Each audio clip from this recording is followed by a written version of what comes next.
I'm a child welfare attorney, and most people have no idea how these cases actually work. So most people are picturing like two sides. One side is trying to take the kid away, and the other side is trying to keep the kid. And that's just not how these cases go at all. The thing you have to understand is there are four parties in every case. The child's attorney, who represents the child, department attorney, or in my case, the county attorney, and I represent the social worker. And the social worker really does care about what's in the best interest of the child. The mother has an attorney, and the father has an attorney. Whether or not the mother or father show up and participate, they are entitled to be there, and they are entitled to an attorney.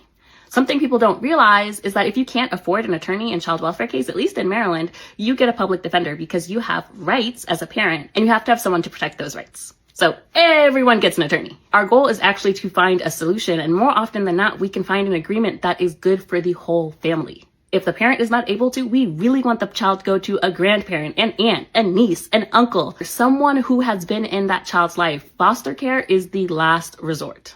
Third, you cannot sit in a child welfare hearing. I don't care if you are the grandmother, the aunt, the uncle, the niece, the godparent. You actually are not able to be in there. It is a closed proceeding. It is just for the parents, if they choose to be there, and the child and the county attorney. Everything that happens there is closed. It is confidential. We cannot share it.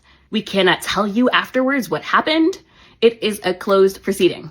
Fourth, child's attorney is actually there to represent the child, which is not always the same thing as the best interest of the child, although obviously the child's attorney wants the best interest, but their job is to advocate for what their client wants. Same thing as if that child were an adult. Most of the work in child welfare happens outside of the courtroom. It happens in the services, in the visits, in the house calls, in therapy that we might order, in educational resources we might order for the child, in services we might order for the parent, therapy for the parent, things that are going to help reunify the family. Because honestly, behind every child, every family is a story that is so complex. You can never judge someone who is in that situation because you don't know the circumstances that led them to get there.